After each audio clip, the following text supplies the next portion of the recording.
প্রিয় ভাই, আসসালামু আলাইকুম। আজকে এমন একটি কথা বলার জন্য ভিডিও করতেছি। সেটা হইলো আমাদের রমাদানের এই রহমত, নাজাত, মাগফিরাত। এই যে ৩ টা বিষয়, এই ৩ টা বিষয় জানেন কারা দখল করে নিয়েছে? যদি জেনে থাকেন আমার সাথে একমত হইলে ভিডিওতে কমেন্ট করে জানাবেন। আর যদি আমি ভুল বলে থাকি তাও কমেন্ট করে জানাবেন।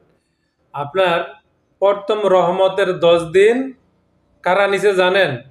যারা ওই যে খাবারের সামান বিক্রি করে না, খাবারের ধরেন ফল, ফ্রুট, চাউল, ডাল যত কিছু আছে, মানে খাবার জাতীয় জিনিস, এই 10 দিন তারা পাবলিকের কি রহমতের ভিতরে গলা কাটবে, বুঝছে?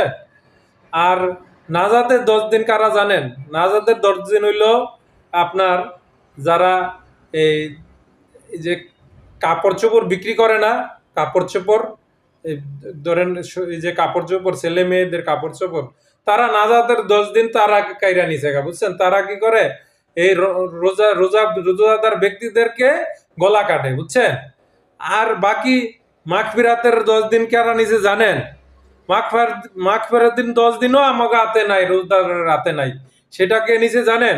সেটা নিছে হলো আপনার এই যারা গাড়ি চালায়, গাড়ি চালাইছে, গাড়ি এই মাগফিরাতের 10 দিন গাড়ি মনে করেন মানে 1% না, মানে 10% বেশি নিব ভাড়া, বুঝছেন? যা চাইবো তাই দিয়া যাইতে হইব, বুঝছেন? এই মাগফিরাতের 10 দিন তারা লয়ে গেছে গায়ে। যদি আমার এই কথায় একমত থাকেন তাহলে আমার ভিডিওটা শেয়ার করে অন্যরে দেখার সুযোগ করে দিবেন। আর ভালো মন্দ জানাইবেন। আসসালামু আলাইকুম রহমতুল্লাহ বরকাতুহু।